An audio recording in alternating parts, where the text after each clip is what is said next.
Guys आज की इस वीडियो में हम बात करेंगे बिहार स्टूडेंट क्रेडिट कार्ड योजना के बारे में। और इस वीडियो में मैं आपको काफ़ी डिटेल में बताऊंगा कि बिहार स्टूडेंट क्रेडिट कार्ड योजना क्या होता है, कौन कौन से स्टूडेंट इसके लिए अप्लाई कर सकते हैं, किस किस कॉलेज के लिए आप अप्लाई कर सकते हैं, कौन कौन से कोर्सेज के लिए आप अप्लाई कर सकते हैं। और मैं आपको ये भी बताऊँगा कि अगर आप अप्लाई करने जा रहे हैं तो आपको कौन कौन सा डॉक्यूमेंट अपने साथ ले जाना है और आप कहाँ पर जाके अप्लाई कर सकते हैं। तो अगर आप भी बिहार स्टूडेंट क्रेडिट कार्ड योजना का लाभ लेकर पढ़ना चाहते हैं तो इस वीडियो के अंत तक हमारे साथ बने रहिए ताकि आपको स्टूडेंट क्रेडिट कार्ड से रिलेटेड सारे जानकारियां मिल जाए। तो चलिए बिना टाइम गंवाए हम शुरू करते हैं बिहार स्टूडेंट क्रेडिट कार्ड योजना के बारे में। लेकिन इससे पहले मैं एक रिक्वेस्ट करना चाहूँगा कि अगर इस वीडियो के अंत तक आपकी कोई मदद हो हमसे तो आप इस वीडियो को ज़रूर लाइक करें और अपने दोस्तों से भी शेयर करें ताकि हमें मोटिवेशन मिले ऐसे ही और भी ज़्यादा वीडियो बनाने के लिए। और अगर आपको कोई भी डाउट रहता है तो आप हमसे कमेंट बॉक्स में पूछ सकते हैं या फिर हमारे टेलीग्राम ग्रुप को ज्वाइन कर सकते हैं जहाँ पे मैं आपके इसके रिलेटेड सारे डाउट्स क्लियर कर दूँगा। तो चलिए शुरू करते हैं।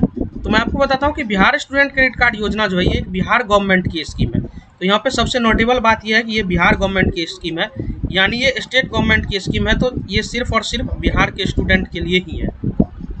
लेकिन मैं आपको बता दूं कि ऐसे स्कीम और भी राज्यों में है। अगर आप चाहते हैं कि उन राज्यों के स्टूडेंट क्रेडिट कार्ड के बारे में मैं आपको बताऊं तो आप हमें कमेंट कर सकते हैं। अगर आपके राज्य में ऐसा कोई स्कीम होगा तो मैं आपको उसके रिलेटेड वीडियो बना के सूचित कर दूंगा। तो चलिए अब बताते हैं आपको मैं बिहार स्टूडेंट क्रेडिट कार्ड के बारे में। तो बिहार स्टूडेंट क्रेडिट कार्ड योजना जो है इसके तहत बिहार गवर्नमेंट ने कुछ यूनिवर्सिटी या फिर डीम्ड यूनिवर्सिटी का एक लिस्ट बना रखा है जिनमें एलिजिबल कोर्सेज हैं, यानी आप उन कोर्सेज के लिए अप्लाई कर सकते हैं जिन्हें गवर्नमेंट ने रजिस्टर कर रखा है।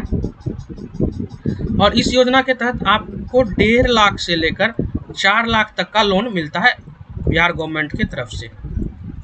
और ये लोन जो होता है इसमें आपको सिर्फ और सिर्फ 4% इंटरेस्ट पे करना पड़ता है अगर आपकी जॉब लगती है तो, वरना अगर आप अनएम्प्लॉयड रहते हैं तो गवर्नमेंट आपको और भी लंबा टाइम देती है और भी बहुत तरह की छूट देती है।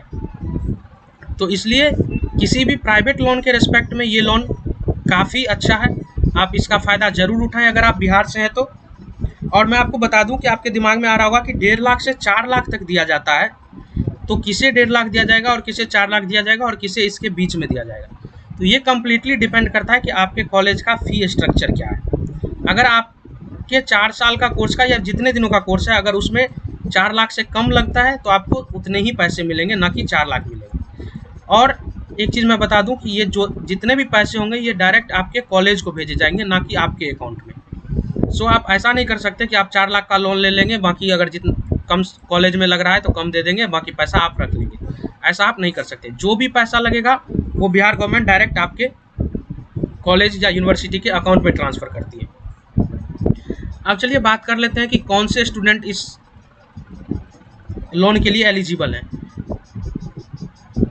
आप किस अवस्था में इस लोन के लिए अप्लाई कर सकते हैं। तो सबसे पहला चीज़ जो है वो है कि student must be permanent resident of Bihar. Permanent resident का मतलब मैं आपको बता दूं कि आपका जो नेटिव प्लेस है वो बिहार होना चाहिए, मतलब आपका बर्थ प्लेस बिहार होना चाहिए। ये इस बात पे कतई डिपेंड नहीं करता कि अभी आप कहाँ रह रहे हैं, आपके पेरेंट्स कहाँ रहते हैं। अगर आपका जन्म स्थल या फिर नेटिव प्लेस कहें वो बिहार है तो आप इस लोन के लिए अप्लाई कर सकते हैं। दूसरा क्राइटेरिया क्या है, student must have pass intermediate with any stream, यानी आप 12th पास आउट होने चाहिए किसी भी स्ट्रीम से। फर्क नहीं पड़ता कि आप आर्ट्स से हैं, कॉमर्स से हैं या फिर साइंस से, सिर्फ आप 12th पास होने चाहिए और आप किसी हायर एजुकेशन के लिए अप्लाई कर रहे हो। इसके बाद जो तीसरा क्राइटेरिया है वो ये है कि आप जिस कॉलेज या यूनिवर्सिटी में कोई कोर्स करना चाहते हैं वो कॉलेज या यूनिवर्सिटी बिहार गवर्नमेंट के स्टूडेंट क्रेडिट कार्ड का जो लिस्ट है उसके लिए रजिस्टर्ड होना चाहिए। अब आपके दिमाग में आ रहा होगा कि हमें कैसे पता चलेगा कि हमारा कॉलेज या यूनिवर्सिटी इस स्कीम के लिए रजिस्टर्ड है या फिर नहीं है। इसके लिए मैं आपको डिस्क्रिप्शन बॉक्स में ये लिंक दे दूँगा। ये कह सकते हैं स्टूडेंट क्रेडिट कार्ड का ऑफिशियल लिंक है जहाँ पे जाके आप डायरेक्ट चेक कर सकते हैं कि आपका कॉलेज उस लिस्ट में है या फिर नहीं है, या फिर अगर आप चाहें तो उनके ऑफिशियल वेबसाइट को सर्च करके वहाँ पे जाके आप चेक कर सकते हैं कि आपका कॉलेज या यूनिवर्सिटी इस लिस्ट में आता है या फिर नहीं आता है। और चौथा जो क्राइटेरिया है वो ये है कि आपने जो भी कोर्स लिए हैं वो कोर्सेस इन कोर्सेस में से कोई एक होना चाहिए। इन कोर्सेस में से कोई एक होना चाहिए, जैसे कि आप कोई भी टेक्निकल कोर्स कर रहे हो या फिर नॉन टेक्निकल कर रहे हो, या फिर आप मान लीजिए कोई पैरामेडिकल वगैरह का कर रहे हो। मैं आपको अगर शॉर्ट में बताऊं तो शॉर्ट में जितने भी इंजीनियरिंग के कोर्सेस हैं जनरली उन सब के लिए एप्लीकेबल है, जितने भी मेडिकल के कोर्सेस हैं उन सब के लिए एप्लीकेबल है, जितने भी LLB या फिर लॉ रिलेटेड कोर्सेस हैं उनके लिए एप्लीकेबल है। अगर आप संस्कृत रिलेटेड कोई कोर्स कर रहे हैं तो उसके लिए अवेलेबल है। अगर आप एग्रीकल्चर रिलेटेड कोई कोर्सेज कर रहे हैं तो उनके लिए BA लोन अवेलेबल है। और मैं आपको बता दूं कि ये लोन सिर्फ और सिर्फ BA या BSc के लिए नहीं है। आप कोई भी कोर्स कर रहे हो, MA कर रहे हो, MSc कर रहे हो, या फिर आप कोई भी हायर स्टडी PG वगैरह भी कर रहे हैं तो आप इस लोन के लिए अप्लाई कर सकते हैं। सिर्फ शर्त इतना है कि आपके जो भी कोर्सेस हैं वो इन 41 में से कोई एक कोर्स होना चाहिए।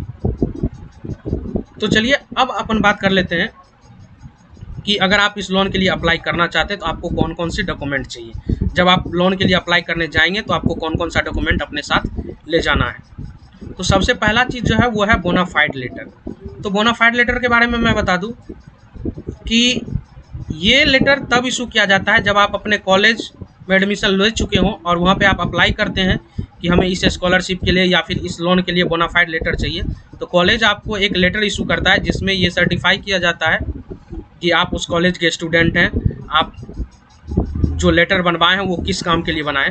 इसके लिए अगर आप चाहें तो मैं आपको एक सैम्पल बोनाफाइड लेटर दिखा देता हूँ, वो आप यहाँ से देख सकते हैं। ये देखिए, ये है मेरे VIT का बोनाफाइड लेटर जो कि VIT ने लास्ट ईयर मेरे को इशू किया था, जिसमें उन्होंने क्लियरली मेंशन किया था कि ये एजुकेशन लोन के लिए इशू किया गया बोनाफाइड लेटर है। और उन्हें सर्टिफाई करा था कि मैं रणधीर कुमार चौधरी उनके कॉलेज में पढ़ रहा हूँ और कब से कब तक मैं पढ़ूंगा और किस कोर्स के लिए मैंने उनके यहाँ एडमिशन लिया है। तो इस तरह का आपका कॉलेज भी आपको बोनाफाइड लेटर इशू करके देगा जो कि आपको अपने साथ ले जाना है। दूसरा एसेंशियल डॉक्यूमेंट जो है वो है आपका एडमिशन लेटर।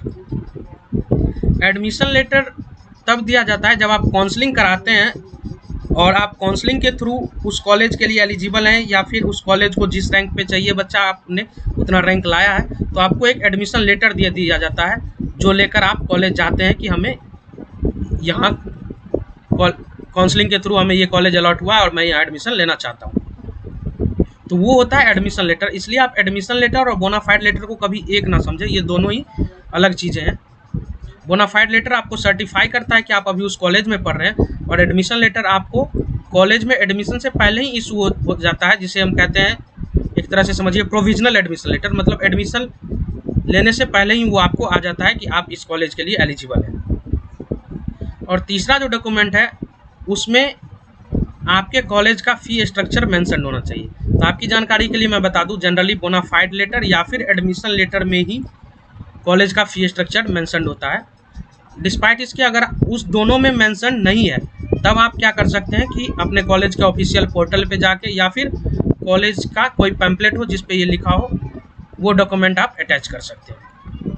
हमारा चौथा जो इसेंशियल डॉक्यूमेंट है वो है Aadhaar card of applicant as well as co-applicant. मैं आपको बता दूं कि एप्लीकेंट उसे कहते हैं जो इस लोन के लिए अप्लाई कर रहे हैं और को एप्लीकेंट उन्हें कहते हैं जो एज अ गारंटर काम करते हैं इस लोन में। जैसे ही आप लोन लेने जाएंगे तो वो आपके साथ कोई ना कोई एक गार्जियन को बोलते ही हैं उस पर साइन करने के लिए। तो जो गार्जियन आपके लिए साइन कर रहे हैं वो आपके को एप्लीकेंट हो गए और आप अप्लाई कर रहे हैं इसलिए आप एप्लीकेंट हो गए।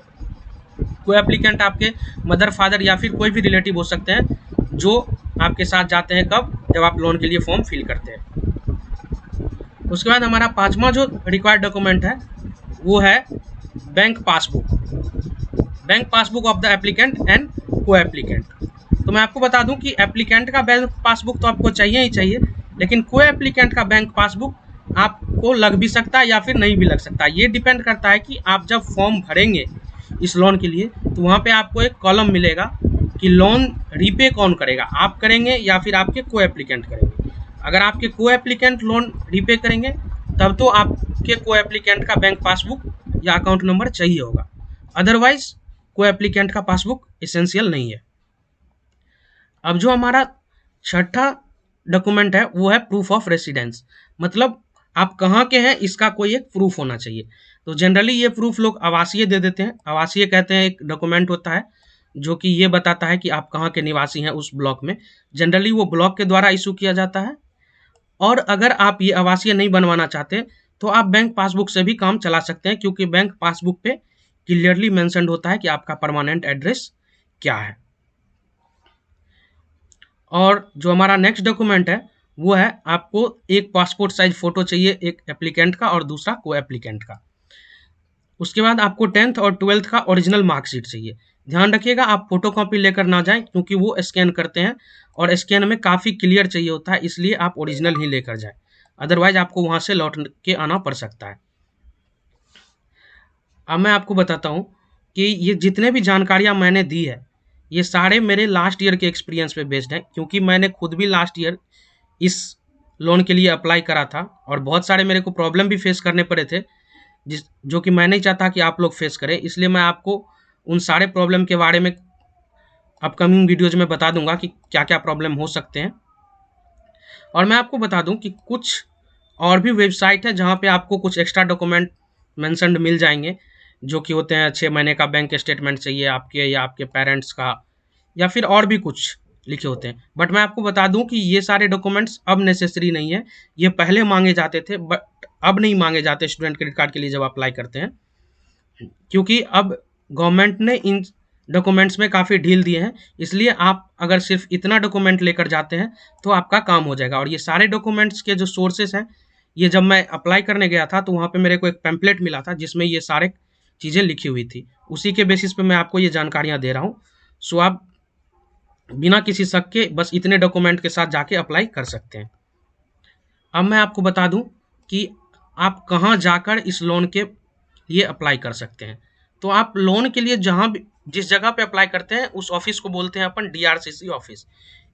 ये इंग्लिश का शॉर्ट फॉर्म है, इसको हिंदी में बोले तो हिंदी में इसको बोलते हैं जिला निबंधन कार्यालय। ये एक ऐसा ऑफिस होता है जो कि स्टेट गवर्नमेंट रिलेटेड जितने भी लोन है, चाहे वो किसान का लोन हो या फिर स्टूडेंट का लोन हो, उस सब से डील करता है। और बिहार के लिए अच्छी बात यह है कि डीआरसीसी ऑफिस जो है वो बिहार के लगभग हर एक ज़िले में है। तो आप अपने ज़िला के अनुसार अपने डीआरसीसी ऑफिस जा सकते हैं। अगर आप अपने डीआरसीसी ऑफिस का लोकेशन सर्च करना चाहते हैं तो आपको ये गूगल पे इजीली मिल जाएगा कि आपका नियरेस्ट डीआरसीसी ऑफिस कौन सा है और उनके एजेंट्स के नंबर क्या है, तो आप वहाँ पे जाके अप्लाई कर सकते हैं। हालांकि इसके इनिशियल जो कुछ एप्लीकेशन फॉर्म भरे जाते हैं वो आप खुद से भी भर सकते हैं इनके ऑफिशियल पोर्टल पे जाके, जो कि थोड़ा मुश्किल होता है उन लोगों के लिए जो इसके बारे में पहले कभी अप्लाई ना करे हो या फिर उनके पास जानकारी नहीं हो। तो मैं सजेस्ट करूंगा कि अगर आपके पास कोई विशेष जानकारी नहीं है तो आप डायरेक्टली डीआरसीसी ऑफिस जाएं और वहां पे जाके अप्लाई करें। लेकिन अगर आप खुद से थोड़ा बहुत अप्लाई करना चाहते हैं तो आपके लिए मैं बता दूं कि ये इनका ऑफिशियल पोर्टल है, जिन्हें बोलते हैं www.7nischay.yuvaopmission.bihar.gov.in। इस पोर्टल पे जाके आप अप्लाई कर सकते हैं। लेकिन बात फिर वही है कि आपको 60 दिन के अंदर डीआरसीसी ऑफिस जाके अपने सारे डॉक्यूमेंट्स वेरीफाई करवाने ही होंगे। तो इसलिए मैं सजेस्ट करता हूं कि वैसे भी आपको एक बार डीआरसीसी ऑफिस जाना ही है तो आप एक ही साथ जाके वहीं पे अप्लाई भी कर लें और आप वहीं पे अपना डॉक्यूमेंट वेरिफिकेशन भी करवा दें। या फिर अगर आपको इसके रिलेटेड कोई और भी विशेष जानकारी चाहिए होता है कि ये लोन में क्या होगा, कैसे होगा, या फिर अगर आपको बीच में कोई प्रॉब्लम आती है तो आप अपने डीआरसीसी ऑफिस में जो एजेंट होते हैं उनका नंबर आपको इजीली नेट पे मिल जाएगा, आप उनसे कांटेक्ट कर सकते हैं। वो काफ़ी हम्बल होते हैं, वो आपको इसके रिलेटेड सारी जानकारियाँ दे देंगे कि क्या चाहिए क्या नहीं चाहिए। और मैं आपको बता दूं कि अगर आप और भी चाहते हैं इस पे वीडियोज़ की क्या क्या प्रॉब्लम होते हैं या फिर मैंने क्या क्या प्रॉब्लम फेस करें या फिर कैसे अप्लाई करें, कैसे हम ये चेक करें कि हमारा जो एप्लीकेशन है वो कहाँ तक पहुँचा है, उसका स्टेटस क्या है, कितने दिनों में अप्रूव होगा, तो इन सब पे मैं वीडियोज़ अपकमिंग वीडियोज़ में बना दूंगा।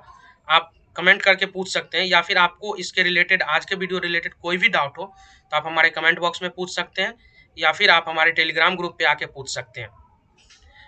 और जाते इस वीडियो को ख़त्म करने से पहले मैं आपसे एक रिक्वेस्ट करना चाहूँगा कि यदि आपको इस वीडियो से कुछ समझ में आया हो तो प्लीज़ हमें ऐसे ही वीडियोस बनाने के लिए मोटिवेट करें।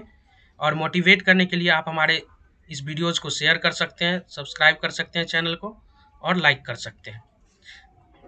चलिए मिलते हैं अपने नए वीडियोस के साथ, एक नई टॉपिक के साथ। तब तक के लिए